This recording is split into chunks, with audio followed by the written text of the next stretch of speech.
This is Long Way to the Top, and I'm your host, Shane Bryan. In the words of the immortal AC/DC, it is harder than it looks. These interviews will give you a glimpse into the lives of the artists that we've sung along with, danced and rocked out to. Some go deep into their past and others celebrate their recent releases. But all of them show that regardless of who you are, it's always a long way to the top.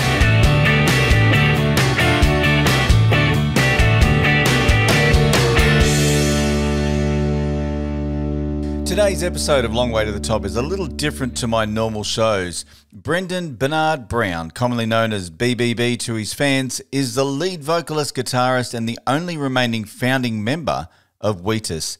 He was in Australia ahead of the Pandemonium tour, where he will share the stage with Blondie, Deep Purple, Placebo and the legendary Alice Cooper. Instead of doing the interview myself, I handed over the reins to a young guy I work with. You could say he's the original Teenage Dirtbag, Nic Groer. I hope you enjoyed today's episode of Long Way to the Top as Nic chats with Wheatus.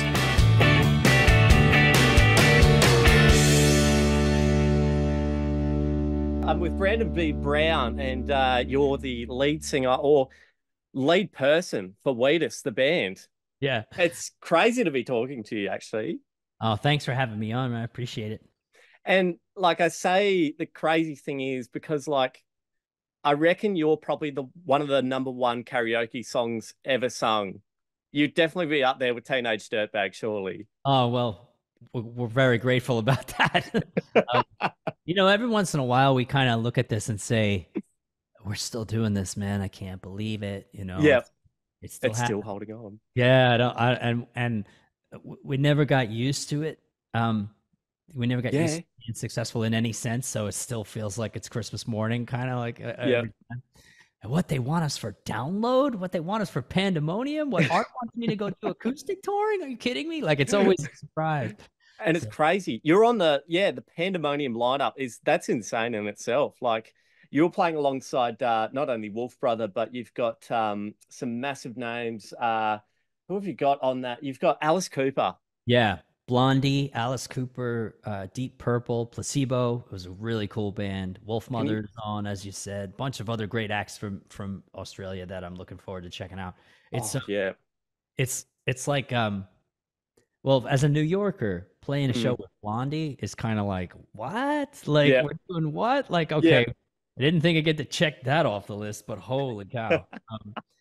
Even like Deep Purple is insane. Like, one of the world's loudest bands of like even the 70s. Yeah, arguably invented heavy metal, kind of like I think our third record, Too Soon Monsoon, really trying to sound like Deep Purple on that one. Like, we're going for that, like, where the Hammond organ is just as loud as the guitar. And everything is really chunky and it just sounds bigger than possible, Oh yeah. That's one thing I noticed was I was like, what Wheatus songs do I have on my playlist? I've got like 200. One of my favorites I remember listening to a lot last year was your most recent one, the Valentine LP. Yeah. It is so, like, every song just feels so different from the other. And one thing I wanted to ask from you was, what is that on the track, Break It, Don't Buy It? There's sort of like a Japanese violin sound in the back. It's called an erhu. Erhu, yeah, and it was played by my friend Jack, who's a traditional erhu professional. And it's like you said, it's a traditional Chinese violin. Yeah, it's a folk instrument, and it is absolutely gorgeous to record. And he's like the best ever. Look him up. Jack Su is his name, and he's basically all over the place with that thing. He's really successful. He was kind enough to come in and play a track down on that for me. So you booked him and the Japanese violin, or was it like Chinese, you needed that? Chinese instrument, actually, but it's Chinese, yeah. So like I said, it's called an erhu. Erhu. Does that follow him around? Oh yeah, he's basically like an erhu rock star. Like he plays that thing on stages with big heavy bands, and he's a lead erhu player and songwriter. Brilliant. He's brilliant. Yeah. Yeah, had to have it on that track. Yeah, really cool. Yeah. I'm so happy about it. It's such a like it is one of those ones you can sit back and just enjoy. Like it's just Yeah. the sound of it's amazing. It was a real exercise for us in that's one of the hardest songs for one of our for whenever we have a new drummer come in. It takes a Yep. long time to get. There's two songs that take a really long time to get. It's Dirtbag and that one. And I Dirtbag? yeah, because Really? yeah, because we spent such a long time doing the beat science on that with that shuffle. Yep. Right. And everyone thinks they know how to do it and they come off like real sort of pop punk, but it's got more of a Motown, more of a Phil Rudd and sort Yep. of James Jamerson kind of backbeat kind of thing. Yeah, wow.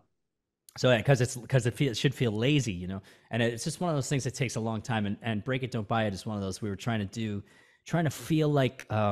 You ever heard the song "What's Next to the Moon" on the AC/DC record Powerage? No, Um, no. it's just this sort of like, well, Gone Shooting is another one from that record, but they're both have this sort of like bat bat bat bat you know, they're kind of like lazy, like slap, like back Yep. music. And Yeah. it was funny that they classed this as pop punk because it's not really a pop punk song. Has What would you class it as? well, I would say that it's an eclectic New York rock song. That was Mm. how I would Hmm. put it. The rhythm section is 100% Motown, and sort of we're trying for a like an LL Cool J or a Public Enemy record that sort Yep. of those shuffles and those feels and or early hip hop, Yep. and the low end as well. But from the sort of like from the guitars and the snare up, it's all sort of like Metallica, Rush, AC Yep.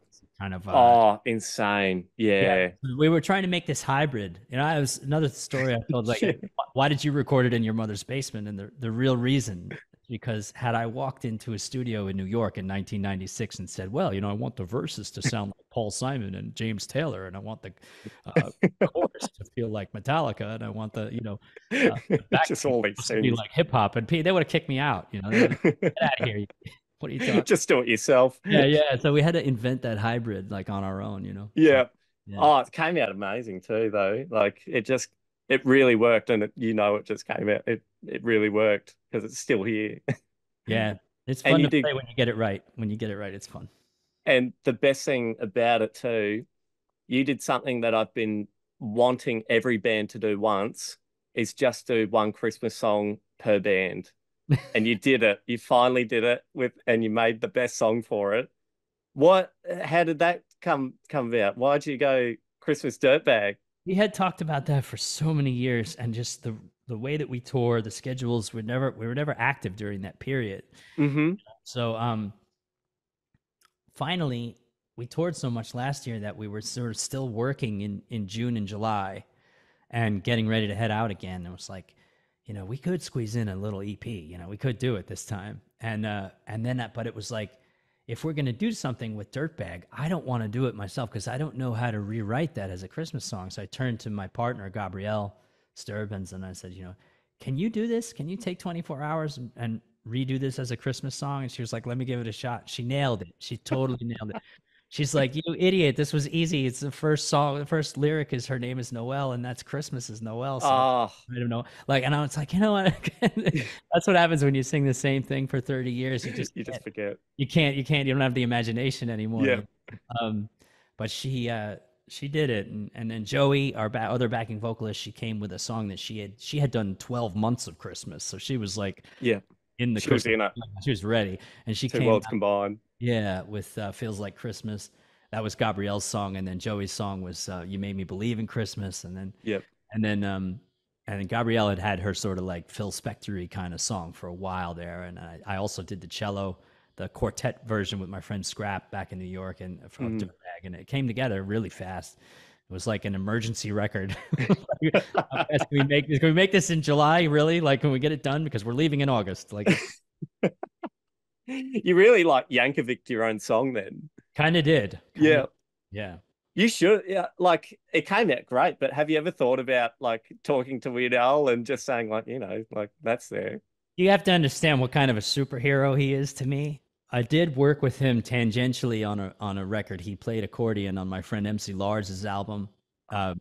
We wrote a song together called True Yep. Play, for real. And Al played accordion on the chorus, and that's as close as I ever got. So he's like, you know, I mean, it'd be hard to be a musician in the 80s and not have really felt the pull of Weird Al. Like, Oh just, yeah, you know, the intelligence of it and the depth of it and the curiosity. it's a bit like a musical boogeyman. Like if you put out a song, you know he's coming for you. Yeah, yeah. He's like and the first time you listen to him, it's like a genie has come out of the bottle and it's not going back in, because you're like, one. did this guy really write a song about Star Wars? Has he really not done anything with Teenage Dirtbag though?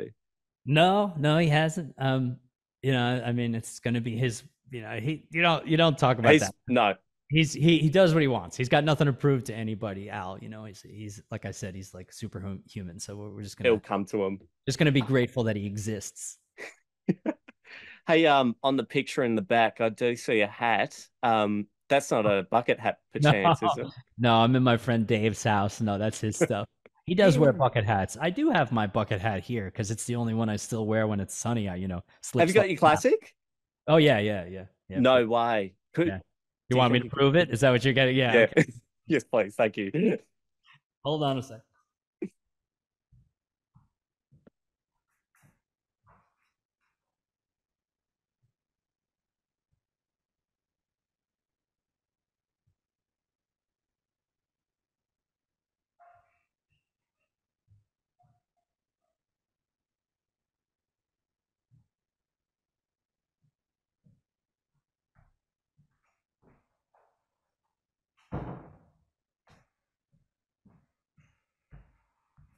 Okay, hang on.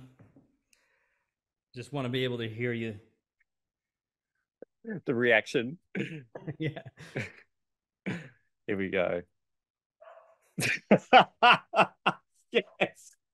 I love it. You've held on to it. That's sick. It's not as crisp as it once was. It's a little bit it was white at once. Now it's got some sunscreen on it, and you know, the coffee stains.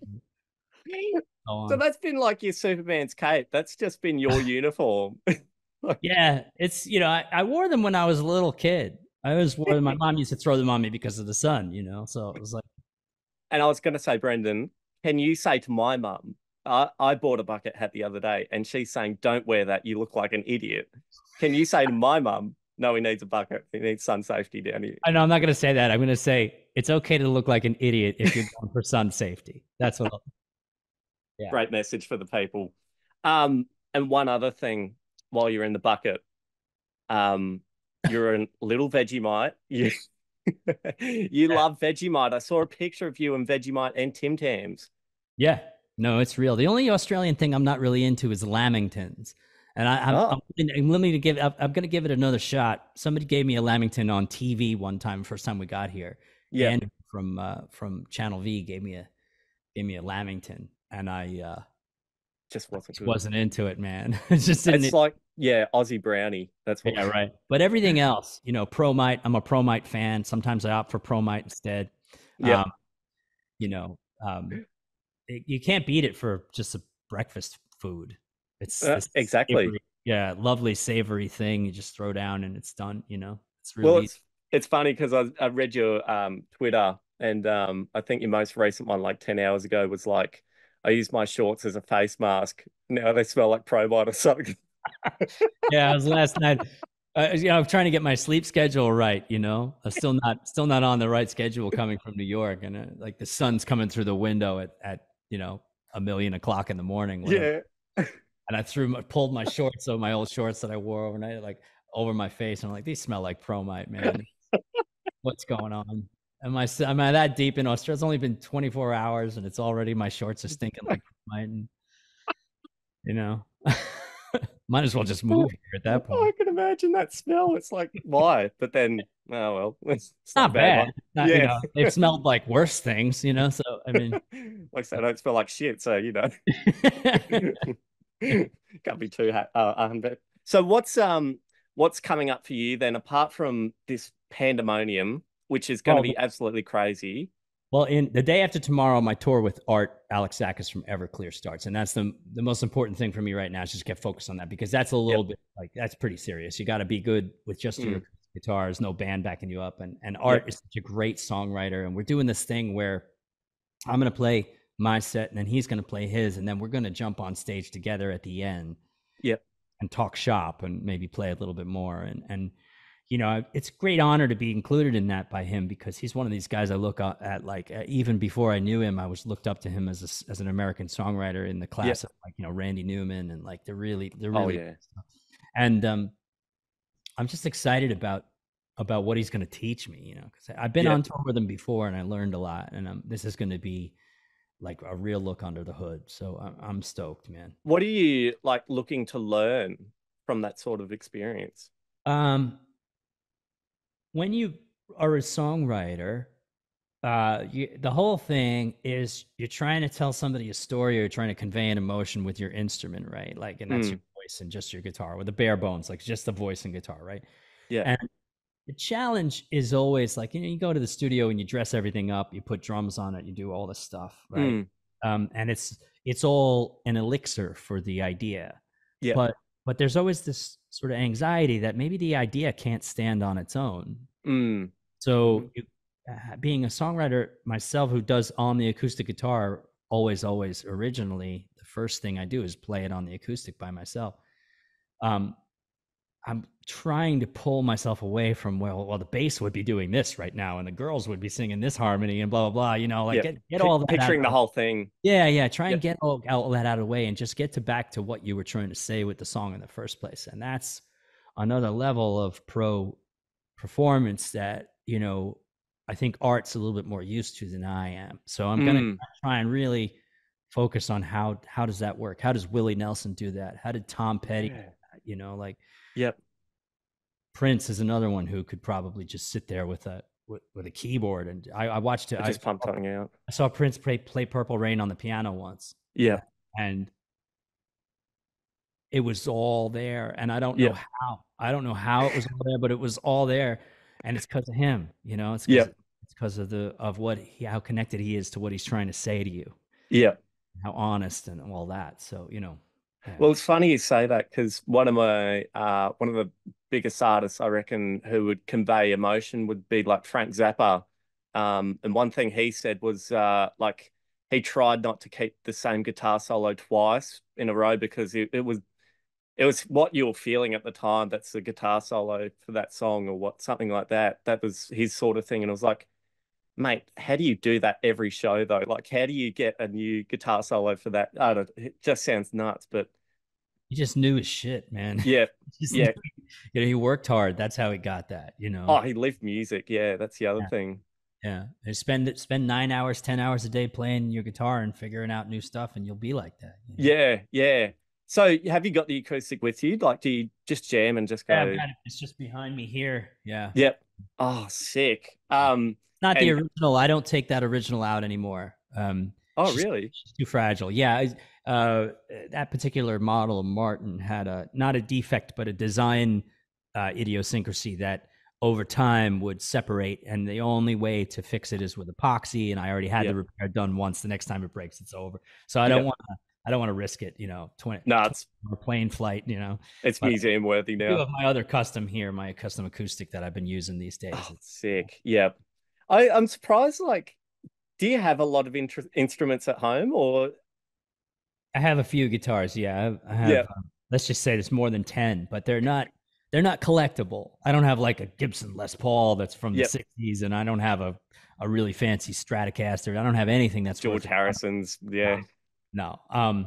Although I would pick up a Malcolm Young Gretsch if I saw one hanging somewhere. I would check that out. But I don't have the kind of money for that kind of thing. I just collect guitars that make sense to me, music, you know. Yeah, so definitely. Some of them are real cheap and weird, and some of them are like well made but hard to find and not particularly desirable. You know, that's the kind of stuff I'm drawn to. You know. Then what is your strange like collection then? Do you have one that you just go like, do you have anything that you go like Vegemite jars or something? Or is it like coins? BMX bikes? You're a BMX bike collector. I'm not a collector. I once was. Yeah.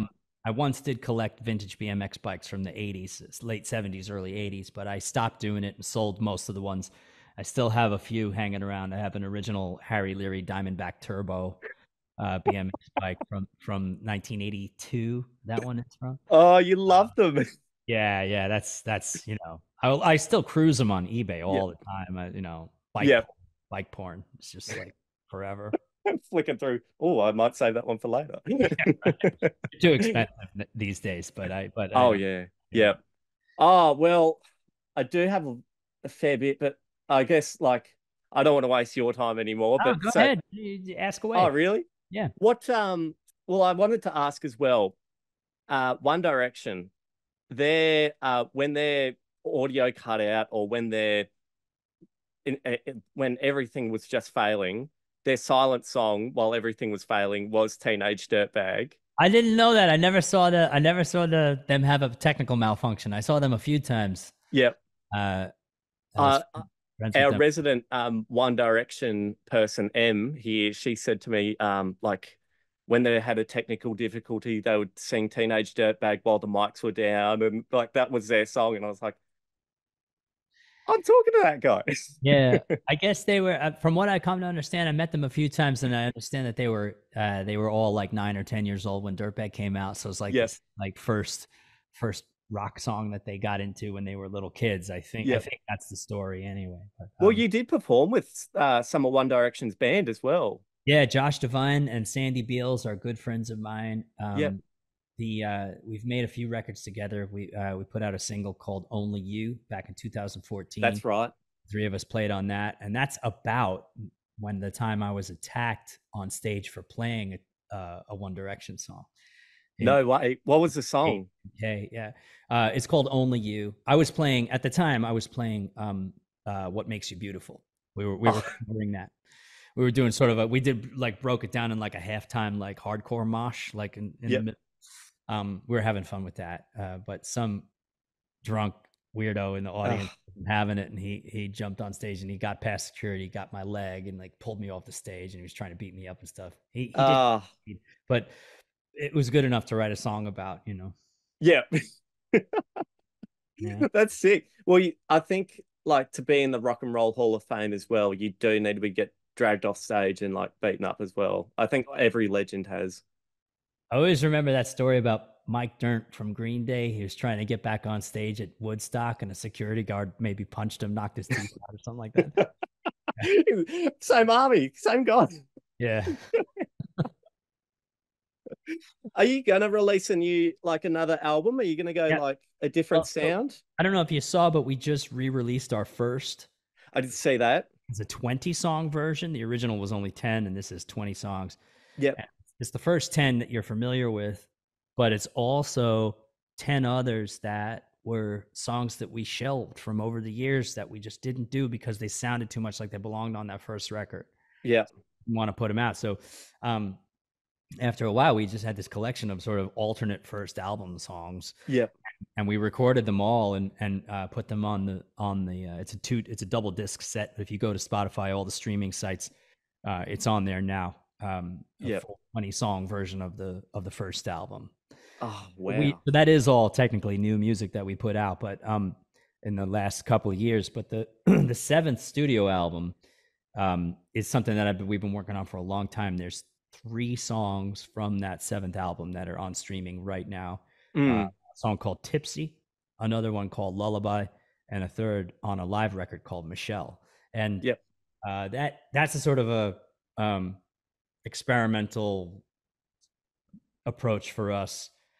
These songs sound really heavy, but there's some weird jazz chords in them, but they're still sort of pop accessible, sing along. We're trying for something a little different, something that merges the old pop standard jazz with like New York hardcore. From my background. So are you you're kind of experimenting then in a way? Because I was going to say, have you like early on, do you think you found your sound, or are you like still? That's a really good question. Yes, is the answer. Yeah.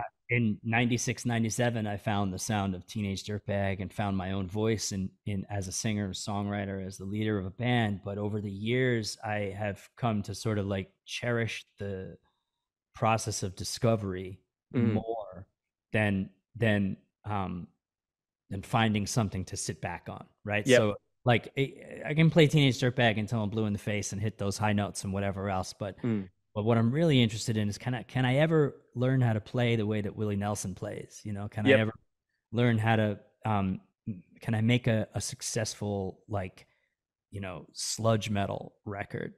Yeah, my songs, you know, can I do something? I love that. So that discovery process drives me on in the studio and in the writing a lot. But that's a good thing, because I know a lot of different bands will just like, they'll fall on what's kind of going around them. Whereas the thing that I've loved from listening to your albums has been the fact that it's been like, it just feels a bit different each time, where it's like, you know, you're like sort of having fun with whatever sound you just feel like at the time, sort of thing. Yeah. And it's creative. Like you mentioned before. Yep. Valentine LP was this sort of like, okay, well, let's go back to we had made some EPs, some experimental, like progressive rock EPs with like 80s drum sounds and things. And I went back to like, I want all the drums on this record to be from the Civil War. Like, I want them all to be old. So I went on eBay and bought a whole bunch of old drums, built drum kits out of these like gnarly old marching drums and weird stuff that no one would think of in a studio. And they sound sort of like thumpy and hollow and big and old. And I wanted to make a rock record with those sounds, you know. It's sick. Yeah. I also bought this amplifier from the 50s that Buddy Holly used to use, the same model. It's called a Magnetone. Yep. And I got this sort of watery sound on the guitar that I was working on. I put it on the bass as well, and just tried to find, you know, some sort of new thing that I had never heard before to put the songs in the frame of, you know. Yep. Yeah. I hope that one day, like with your music, like, you know, it might sound non-commercial or whatever, and that's fine, but I hope one day, like say 20 years down the track, that is a common sound now. Like, that's like, oh, they really hit it early on, didn't they? The Valentine LP is sort of almost like a lo-fi record. Like it's kind of feels like a Guided by Voices record, or one of the like early indie rock bands that from the 80s, late 80s. So a lot of like Husker Du sort of influence on it in terms of the sound. It's sort of watery and different. And you know, I didn't want to make anything that was like competitive. Like, I hate that. I hate that idea, you know. Like, and that's another reason that, you know, we didn't really ever try to write another Teenage Dirtbag, is because the context would be wrong. It's just like, we did that, and that record sounds like it sounds, and we did that in my mom's basement. I want to do something else in another basement somewhere, you know. Like, that was kind of the idea, and I'm happier with that than if we had like a few songs that kind of sounded like Teenage Dirtbag that people knew. It's like, oh wow, no. Yeah, they're still doing that again. Did you hear the response video? Someone on I saw this on TikTok. Someone did the perspective from Noelle.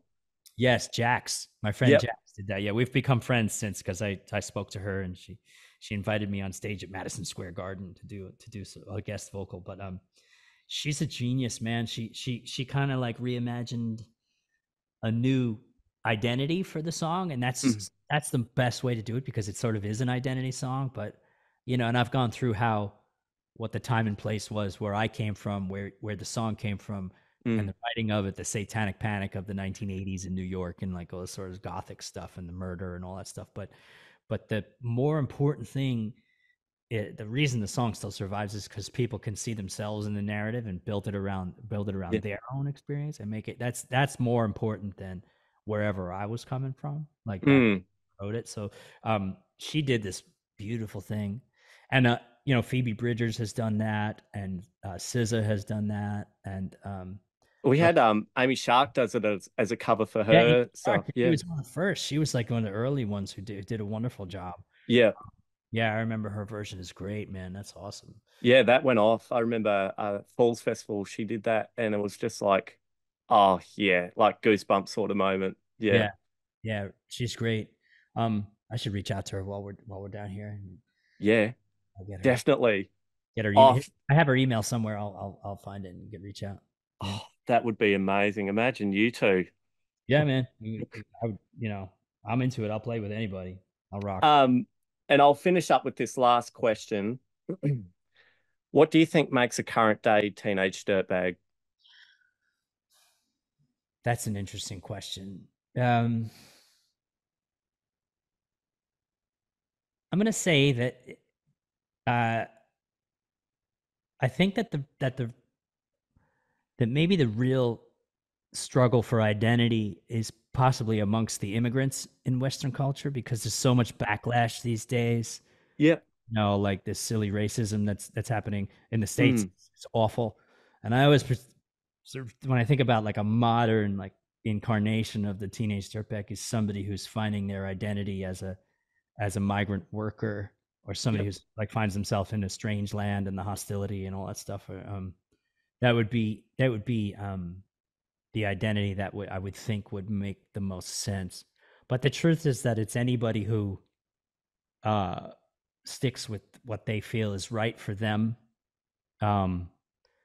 regardless of how society sees it, or how people who don't know how to mind their own business see things. You know, like there's a lot of those floating around these days too. So yeah, that would be my answer on that. What a great answer too. I was expecting like, look at yourself or something like this, and then just hang up the call. But that's actually a good answer. Yeah. The audience always tells me how to play it, and that's more important. It's more important what they think, you know. Yep.